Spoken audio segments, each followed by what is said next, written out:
स्वास्थ्य मंत्री धनीराम शांडिल के बयान पर मची सियासी हलचल। भाजपा नेता डॉक्टर राजेश कश्यप ने उठाए सवाल, बोले क्या विरासत से होगा सियासत का फैसला। विधायक कुलदीप राठौर ने अपनी ही सरकार के महकमे पर उठाए सवाल, बोले पंडोह डैम में मिली लकड़ी की हो जांच। हिमाचल में बादल फटने से आई बाढ़ में अब तक 7 की मौत। मनूनी खड्ड में एक और शव मिला, 6 अभी भी लापता। कांगड़ा में कॉलेज स्टूडेंट ने सिर दर्द की गोली समझकर खाई गेहूं में डालने वाली दवा, अस्पताल जाते समय तोड़ा दम। किन्नौर की तरंडा ढांक सड़क को देख दंग हुए केंद्रीय मंत्री किरेन रिजिजू, बोले यहाँ से कोई गिरा तो हड्डी भी नहीं बचेगी। कंडाघाट में दिव्यांगों के लिए बनेगा उत्कृष्टता केंद्र, आवास, शिक्षा और खेल की मिलेगी सुविधा। 2023 के आपदा से प्रभावित पंडोह बाजार के लोगों की मांग अब भी अधूरी, बीबीएमबी ने नहीं की कोई मदद। मैं हूँ HIV वायरस, नाम तो सुना ही होगा। मैं एक साथी से दूसरे साथी तक 4 मुख्य तरीके से पहुंच सकता हूं। HIV संक्रमित व्यक्ति के साथ बिना कॉन्डम सेक्स करने से, एक ही सुई व सिरिंज का साझा उपयोग करने से, HIV संक्रमित खून चढ़ाने से और HIV संक्रमित मां से उसके बच्चे को। मेरे बारे में जानने के लिए 1097 पर कॉल करके सवाल किया गया। हिमाचल प्रदेश राज्य एड्स नियंत्रण समिति द्वारा जनहित में जारी। नमस्कार, पंजाब केसरी देख रहे सभी दर्शकों का स्वागत है। मैं हूं दीक्षा शर्मा, लेकर हाजिर हूं प्रदेश की तमाम बड़ी खबरें। डालिए नजर हिमाचल पर।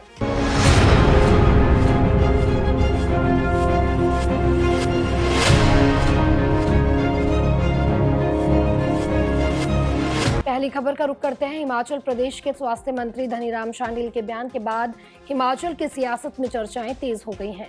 दरअसल धनीराम शांडिल ने ये ऐलान कर दिया है कि अगला चुनाव उनका बेटा यानी कि संजय शांडिल लड़ेंगे। इसी बयान पर धनीराम शांडिल के दामाद व भाजपा नेता डॉक्टर राजेश कश्यप ने कई बड़े सवाल उठाए हैं।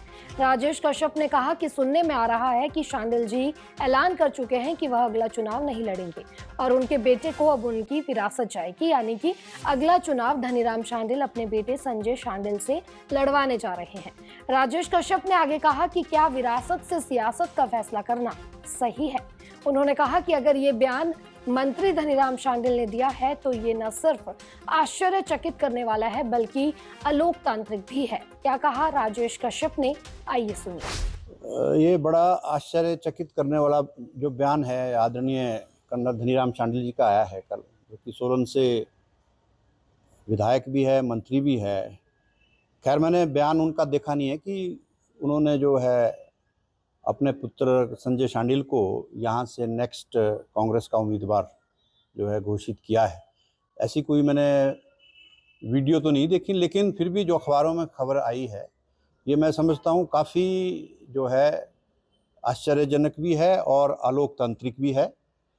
आश्चर्यजनक इसलिए कि एक जो मंत्री है वो खुद अभी अपने आप बहुत बड़ी पोस्ट पे बैठे हैं और ऐसा बयान देना, मैं समझता हूँ या तो वो किसी प्रेशर के अंडर है या कोई जो है मेरी समझ से बाहर है कि इसको किस तरह से जो है वो बयान किया जाए। लेकिन अलोकतांत्रिक मैं इसलिए कह रहा हूँ क्योंकि कांग्रेस की जो नीति रीति रही है वो इसी तरह की पहले से रही है। कांग्रेस में कोई भी जो है कार्य आज की डेट में जो हो रहे हैं, एक तो उनकी अपना कोई आजकल कोई अध्यक्ष वक्ष भी नहीं है, उनकी कोई समितियाँ भी नहीं है। और अगर ऐसा डिसीजन एक इतने सीनियर मंत्री लेते हैं तो ये नेचुरली ये बहुत बड़ा आश्चर्यजनक है ही। ऐसा जो है कभी हमने सुना था कि मुगल काल में ऐसा हुआ करता था कि जो बेटे हैं वो अपने पिता को जो है, जो ऑलरेडी राजा महाराजा या बड़ी कुर्सी पे हुआ करते थे, उनको हटाने के लिए जो है प्रेशराइज करते थे। अभी कुछ दिन पहले नीरज भारती जी ने भी इसी तरह से, जो मंत्री जी हैं चंद्र कुमार जी, उनके ऊपर भी इसी तरह का प्रेशर क्रिएट किया था।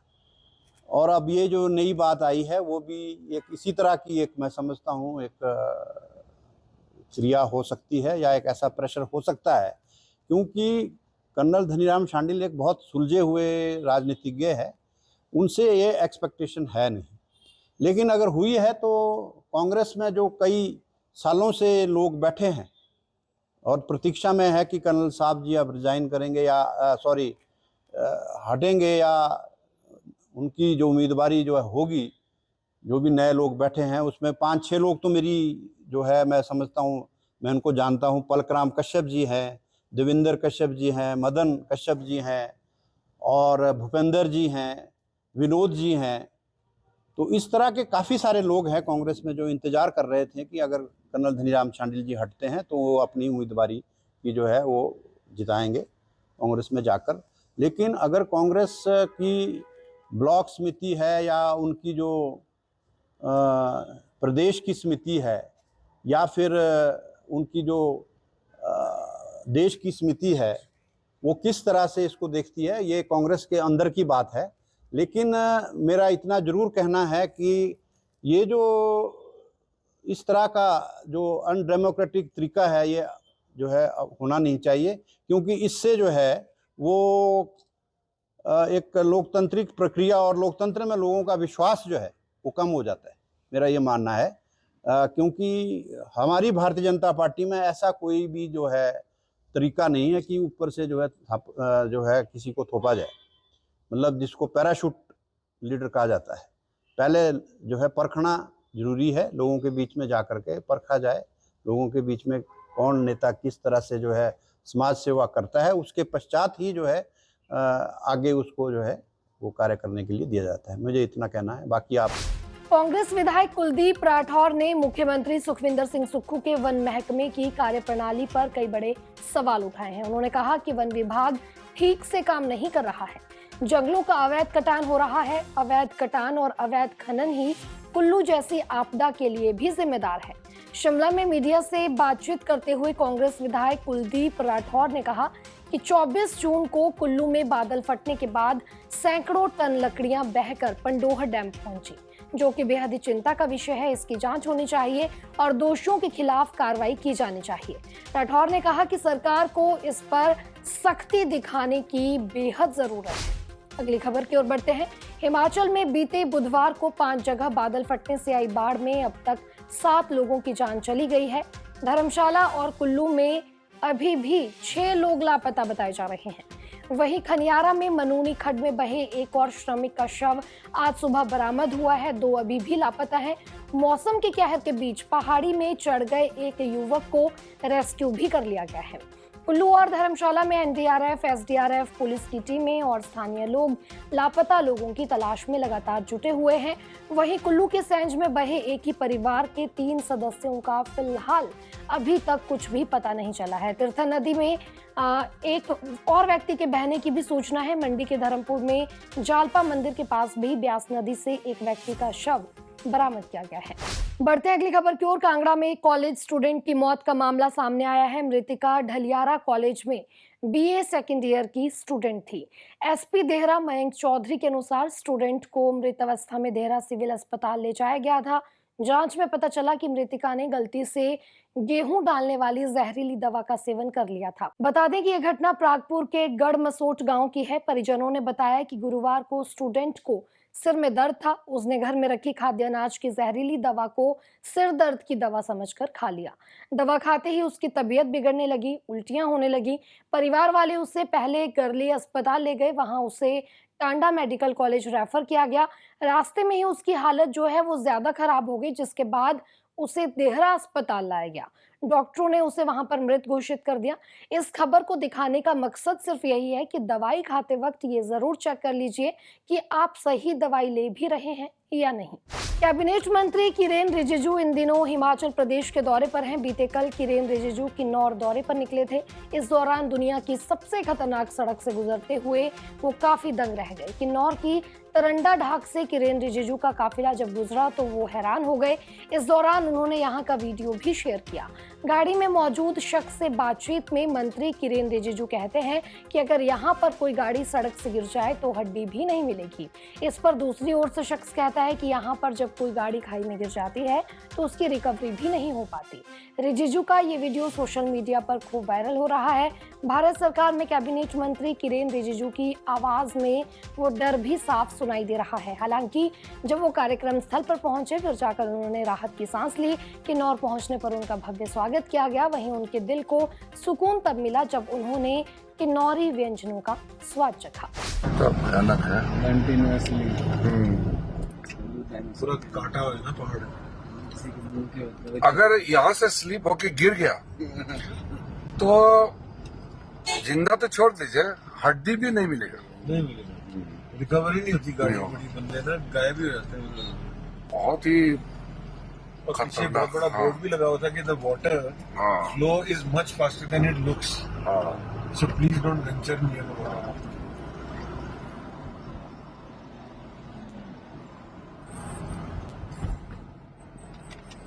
तो जब मैं कुल्लू स्कूल में था ना, तो हम लोग छुट्टी में नहान आते थे तो बस से जाते थे। तो वो जो पंडो वाला रास्ता है वो उसमें कोई बैरिकेडिंग नहीं थी, ऐसे ही ऊपर वो, और जब मोड़ आता ना तो एक टायर थोड़ा सा ऐसा एज के ऊपर होता, तो बंदों के हार्ट अटैक हो जाते थे वहाँ टूरिस्ट लोग। और राम राम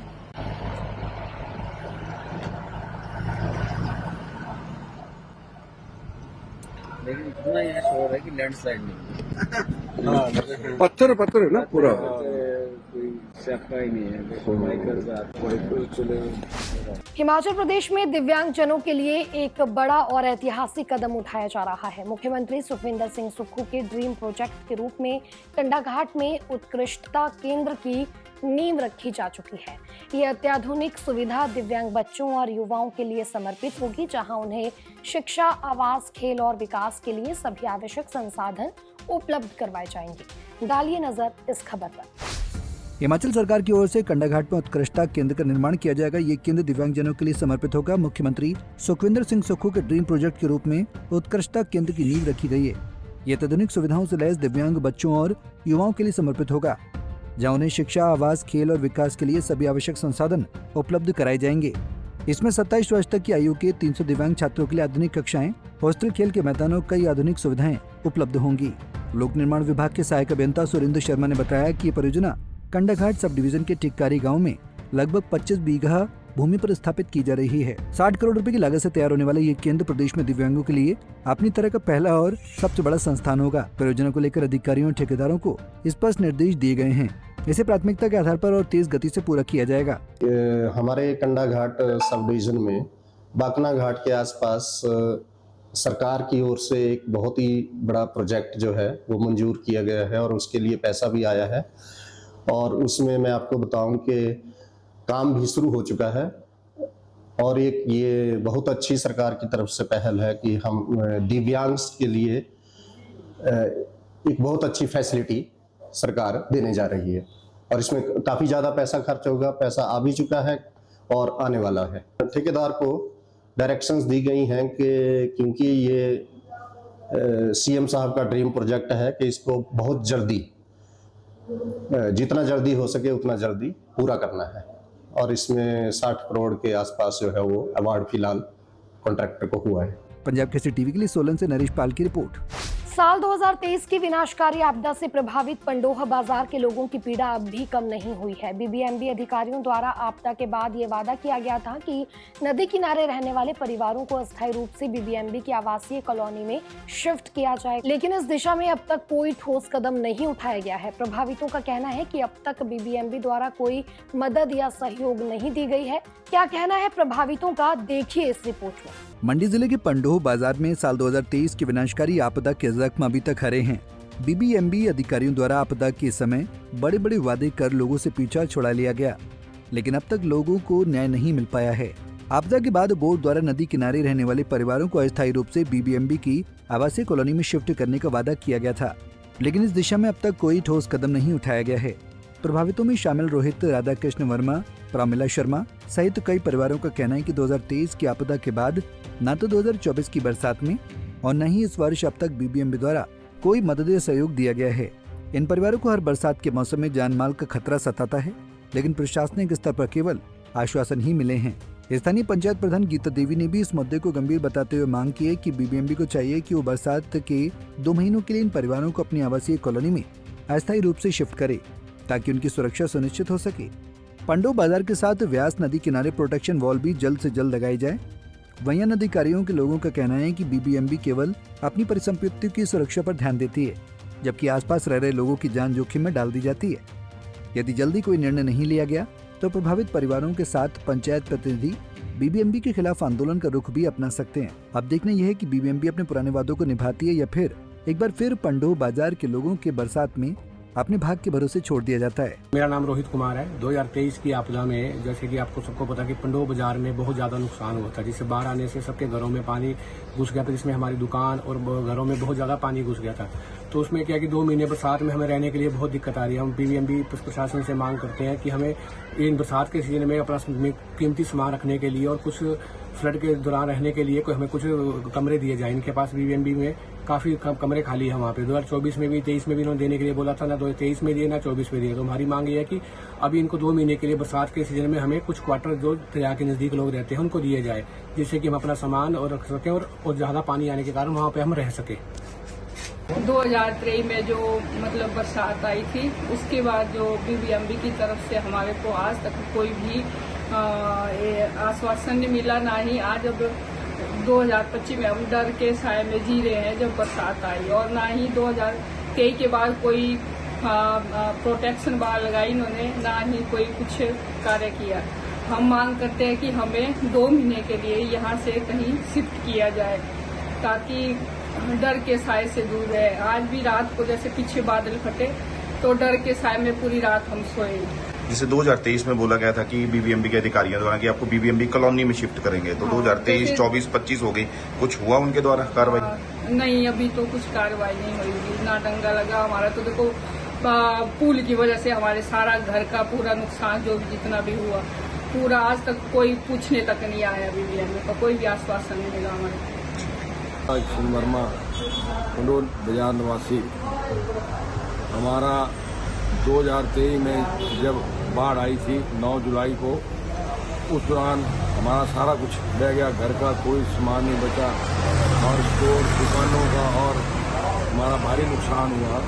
हम सिर्फ 2 कपड़ों में ही बाहर निकले थे और उसके बाद बीबीएमबी द्वारा हमें कोई सहयोग नहीं दिया गया, जबकि बीबीएमबी प्रशासन की भारी गलती थी इस पानी छोड़ने में। और हम फिर उसी साए में जी रहे हैं जो 2023 में घटना हुई थी। पिछले वर्ष भी आया बरसात, अब फिर बरसात आई, ना कोई इन्होंने सुरक्षा बाल दीवार लगाई। इन्होंने आश्वासन दिया था कि हम जो है आपको बीबीएमबी के वहाँ कॉलोनी में रहने की स्थान देंगे। आज हम फिर प्रशासन से, जिला प्रशासन से मांग करते हैं कि बीबीएमबी की कॉलोनी में जो दरिया के किनारे साथ लगते मकान हैं उनके लिए वहाँ कुछ 2-3 महीनों के लिए रहने के लिए जगह दी जाए जहाँ हम अपना सामान ले जाए, नहीं तो हम फिर उसी तरह खाली हो सकते हैं जैसे पानी छोड़ा जाता है। बरसात भारी लगी हुई है, हमें भारी इससे खरूश पाया जा रहा है प्रशासन के भी प्रति। नमस्कार, मैं प्रधान ग्राम पंचायत पंडो। जैसा कि आप सभी जानते हैं कि 2023 में जो हमारे पंडो क्षेत्र में बाढ़ आई थी, उससे जो है हमारे लोगों को काफ़ी नुकसान का सामना झेलना पड़ा था। और अभी भी शुरुआत में ही जो है मौसम इतना ख़राब हो चुका है और कभी भी जो है ब्यास नदी का जलस्तर बढ़ सकता है, जिससे हमारे जो नदी किनारे वाले लोगों को है उनको जो है काफ़ी नुकसान का सामना करना पड़ सकता है।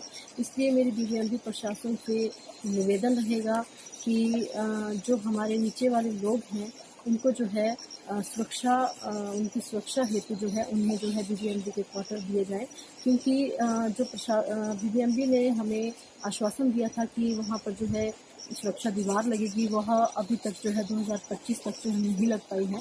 तो मेरा यही निवेदन रहेगा कि जो हमारे लोग हैं उनकी सुरक्षा को ध्यान में रखते हुए उन लोगों के लिए जो है रहने की सुविधा बीबीएमबी प्रशासन जो है करे। पंजाब केसरी टीवी के लिए पंडो से विशाल वर्मा की रिपोर्ट। आज के इस बुलेटिन में इतना ही। कल आपसे फिर मुलाकात करेंगे, तब तक बने रहिए पंजाब केसरी हिमाचल के साथ।